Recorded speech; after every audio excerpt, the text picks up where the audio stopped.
Hi there, welcome to this edition of R&B Reviews, and for our April comedy reviews, today me and Dave are going to be talking about Tenacious D and the Pick of Destiny. Pretty much an origin story of the band, a fictional origin story of the band Tenacious D. They're watching a making of thing. They said it's supposed to take place a year before their television show, which ran from 97 to 2000, and if you've seen the show, you know it's hilarious.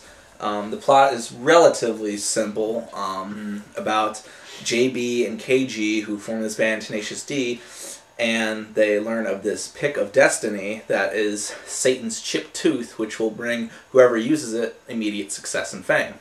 So they hunt it down all the way down to the Rock and Roll Museum in Sacramento, and of course hilarity ensues along the way. Dave, what did you think of this movie? Because I borrowed this from you. Yeah, this movie, I really like this film. It's like funny, and it's got a lot of like gags that have to do with rock and roll and everything. And I think it helped the band's popularity, Tenacious D's popularity, after they made this film. Yeah, it definitely appeals to rock and roll fans. Yeah, In a big way, and I really love that. I mean, down to cameos by Meatloaf and Dio, who both lend their voices to the soundtrack as well. yeah, that's cool. Dio's like on the poster, and then the poster comes alive because that was the last poster in his room because his dad forgot about it when he ripped all the posters off the walls and threw all the memorabilia on the floor off the dresser. It was great seeing Meatloaf play the dad too, because it's like totally the opposite of the guy. It didn't even look like him. No, it didn't. It reminded me of like when he was in like Fight Club or something. Yeah, where it's like you have to look for it. You have to do a double take. Wait, that is Meatloaf. Yeah. Definitely, this movie is a big one for Jack Black fans out there. Yeah. I think it's definitely his energy and his sense of humor that comes through it the best. Yeah. As I was telling you before we just started this video, we used to watch this movie when like my buddy got it on DVD. Like we'd come stumbling in the door at like 3 in the morning. We'd be like, let's watch that movie for a while. Yeah. And we'd always watch it like in a drunken haze and stuff like that. And watching it again, it's like, man, I need a beer or a bong or something to get this movie again. I mean, it doesn't have a lot of replay value. No. Not as much so as the music. Right. Yeah, the soundtrack to this movie is great. Even their first album was great.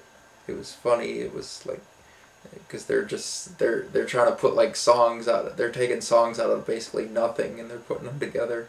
There's not many chords, but it's just the lyrics are just funny. Like in their head, they're in their mind. It feels like they're really shredding it, but they're just playing like these acoustic guitars and very simply. I mean, it's all about the lyrics and their sense of humor. And the movie bombed when it initially came out. It didn't even make back its budget, which is kind of a shame because you hope for these guys, for Tenacious D to be successful and all. But I mean, since then the band has broken up, I heard. And I guess they each separately play the Tenacious D songs sometimes, but because Jack Black basically has his career acting, and Kyle Gass he gets his royalties every time their albums are bought. So. Yeah, I've seen Kyle Gass appear in a few movies and stuff like that since Tenacious D. So I think like you were saying, it definitely did help get them out there more. Yeah. Because people were like, wait, who's Tenacious D? Because I remember watching like the tribute video in the '90s and stuff like that. And it was always stuck with me. Dave Grohl playing Satan. Yeah. Which he reprises the role in this movie. Yeah, and then you've got Tim Robbins. Yeah, Tim Robbins. He's got the gimpy leg because he tried to break into the museum originally, and then the lasers cut his leg off, and he's trying to talk them into going in there, which they're gonna do anyway.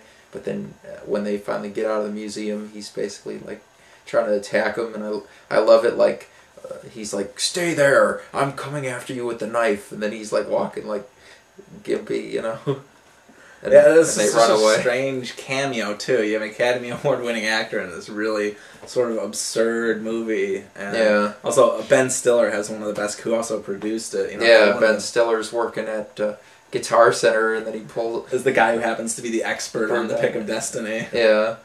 I mean, he just has one of those scenes that puts a smile on my face. If I see it on TV, I have to stop and watch it. But I guess it's like I said, it doesn't have a lot of replay value, but the music is good. I mean, it's funny stuff. Jack Black's sense of humor always appeals to me.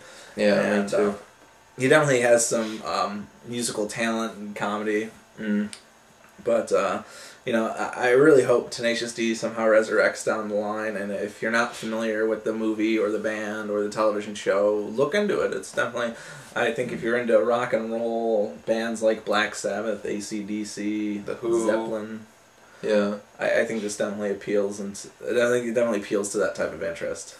Alright, well, thanks for watching this edition of R&B Reviews. Be sure to be watching all month long, as we will be posting more and more comedy reviews. And be sure to check out Tenacious D and the Pick of Destiny. With karate, I'll kick your ass. Head to Tiananmen Square. Oh yeah, motherfucker, I'm gonna kick your fucking derriere. Yeah, yeah. You broke the rules.